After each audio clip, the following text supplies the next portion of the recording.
Mesdames et messieurs, bonjour, bienvenue dans ce qu'est la représentation du CNAM, à la fois la tradition, une tentative de modernisation et de temps en temps des micros qui marchent. Je salue Jean-Paul Laborde, mon vieux complice, alors vieux par l'âge et vieux par l'ancienneté, qui, avec la chaire Saint-Cyr, a eu la gentillesse de choisir le CNAM comme lieu et de choisir le pôle sécurité-défense comme partenaire. Merci à toi. Et je salue Guillaume Poupard, entre autres, que je remercie de sa présence, qui dirige l'ANSSI, une agence à la fois très nouvelle, pleine de promesses et surtout pleine de responsabilités et d'engagement face à une problématique non pas nouvelle, mais accélérée, qui est celle de la problématique cyber, qui n'est pas seulement de la sécurité informatique, mais bien plus, comme je l'explique régulièrement à mes étudiants. Je me suis demandé comment vous accueillir aujourd'hui. Dans un premier temps, je me suis replongé dans John McCarthy, le fondateur du concept de l'intelligence artificielle, qui, entre 1955 et 1989, a beaucoup évolué sur la question, à la fois sur la question de ce que c'est et ce que ça n'est pas, de savoir si l'intelligence artificielle pouvait avoir des sentiments, si la bêtise pouvait elle-même être artificielle, et si l'intelligence était une intelligence au sens de la compilation, une intelligence au sens de l'analyse, ou une intelligence au sens de la création. En fait, la réalité, c'est que c'est un peu tout ça, et qu'une des difficultés que nous avons depuis longtemps est le confusionnisme dans l'usage de termes qui ne sont pas scientifiques, qui sont entrés dans le domaine courant sans avoir le mode d'emploi sur la nature exacte des sujets qui sont traités. En fait, nous sommes aujourd'hui confrontés à un débat sur la nature même de l'intelligence artificielle, à peu près du même niveau, je pense légèrement en pire, que ce qui existait du temps de la fameuse intelligence économique, dont nous expliquions gentiment que c'était un concept sans contenu quand on était désagréable, ou un concept instable quand on était plus diplomate. En fait, il n'y avait pas d'intelligence économique, il y avait du renseignement économique. Le simple idée de dire ce mot était une grossièreté parce qu'on entrait dans un domaine sale, celui de l'espionnage, celui du film d'aventure, tout ce qui apparaissait comme non scientifique, notamment dans le système académique français, qui considère les questions de sécurité, de défense et de renseignement comme une sorte de patate chaude, voire même brûlante, dont l'essentiel est de se débarrasser le plus vite possible. Ce n'est pas le rôle du Conservatoire des arts et métiers qui a été inventé pour faire, ici, depuis la Révolution française, tout ce que l'université ne veut pas faire.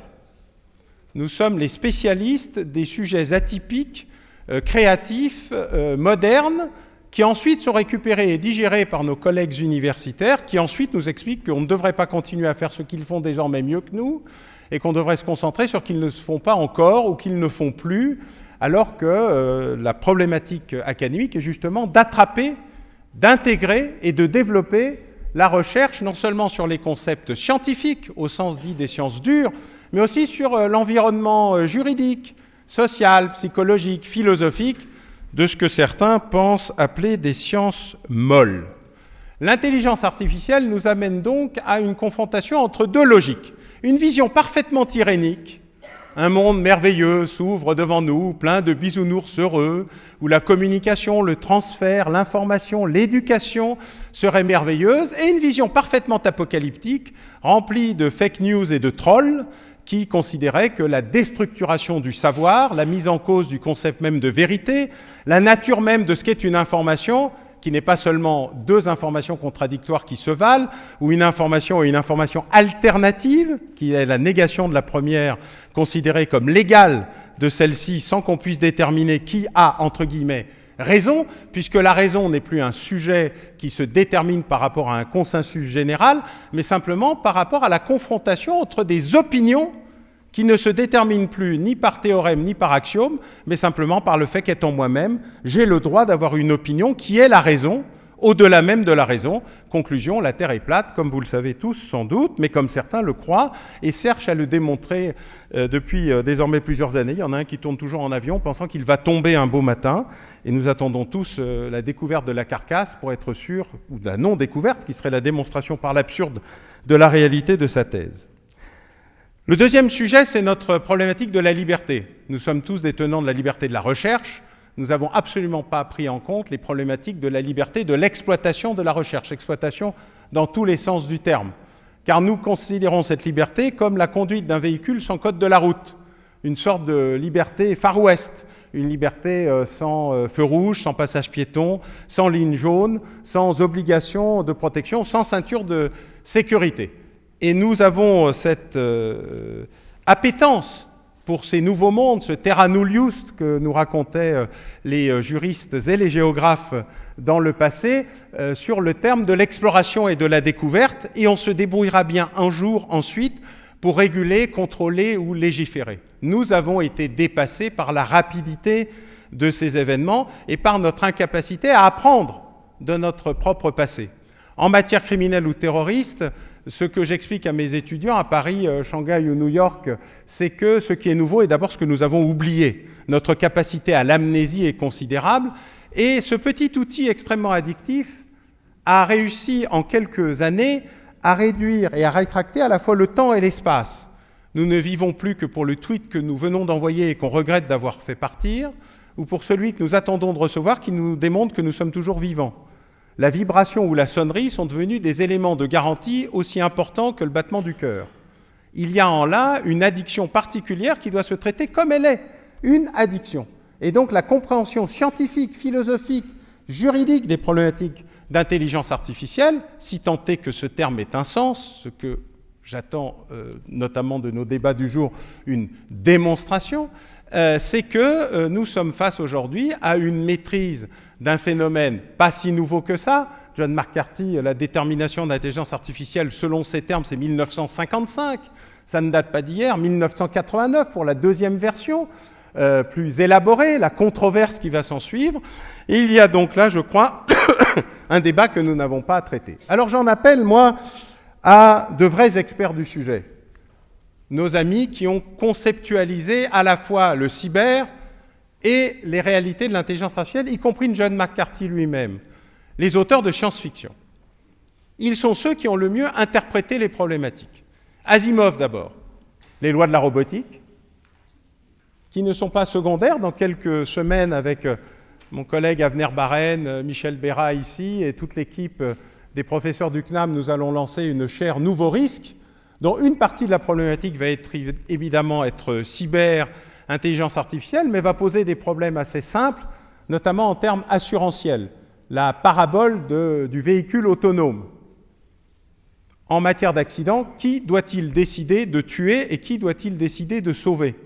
Quels sont les critères algorithmiques d'un choix qui est marqué par une variable et un biais, celui de la protection initiale du propriétaire du véhicule, qui modifie considérablement la capacité au sacrifice? Peut-on décider, en tant qu'intelligence artificielle, son propre sacrifice ou le sacrifice de son maître humain, puisqu'on est une sorte d'esclave? Et si on était un esclave avec sentiment, vous avez un des épisodes d'Isaac Asimov où sa collaboratrice, vous savez, son héroïne, Calvin, découvre un robot qu'elle va transformer en bébé, et John McCarthy, dans son roman de science-fiction, qui est à mon avis l'apogée de son œuvre, Le robot et le bébé, vous en fixe en des termes assez crus, il faut le dire, et très peu scientifiques, les conditions pratiques de l'interprétation. Et puis un deuxième, qui est le cycle de fondation, toujours de Asimov, qui, lui, vous fixe des problématiques assez simples. Un psychohistorien, Harry Seldon, vous dit, bon, écoutez, voilà, l'avenir du monde est déjà tracé. Il n'y a pas de problématique de débat, de discussion, c'est inéluctable. Nous allons vers une tragédie, une catastrophe, une apocalypse. Le problème, c'est combien de temps faudra-t-il pour nous reconstruire? Et là, nous avons la capacité d'intervenir pour réduire la durée de la période noire, néfaste, de l'Empire version Star Wars ou tous autres qui vous plairont. Ces problématiques sont entre nos mains.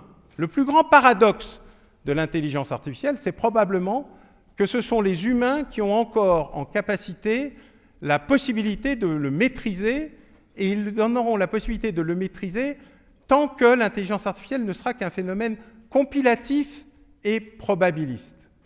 Depuis 70 ans, les États-Unis d'Amérique dépensent des centaines de milliards de dollars pour faire fonctionner la plus grande agence d'interception et de renseignement du monde, la NSA. Ils avaient même réussi à faire en sorte que cette agence n'existe pas, puisque son acronyme, c'était « Not Such an Agency ». Cette agence n'existe pas, ce qui était assez développé et créatif, avec un sens de l'humour inattendu chez nos collègues américains. Cette agence, au cours des 70 dernières années, n'a jamais réussi à empêcher un événement stratégique ou géostratégique majeur. Pas une seule fois. Elle a même réussi l'exploit historique dans l'histoire du renseignement de s'être fait piller l'intégralité de ses archives informatiques par un de ses propres agents qui n'était qu'un consultant en CDD. La démonstration absolue de l'intelligence artificielle, c'est que trop d'intelligence artificielle tue l'intelligence artificielle et trop de capacité humaine permet de la contourner.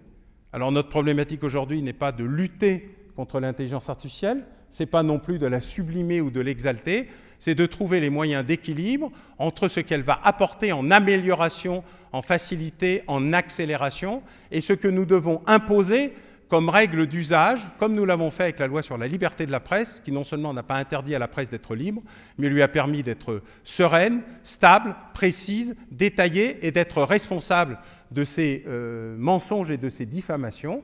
Eh bien, c'est exactement la même problématique que nous avons aujourd'hui. Nous n'avons rien oublié, il faut simplement reconstruire. Cette reconstruction, elle est au cœur à la fois des menaces qui s'accompagnent le processus d'intelligence artificielle. Comme le disait Madame Curie, le radium, ça tue ou ça sauve, c'est juste une question de dose. Merci.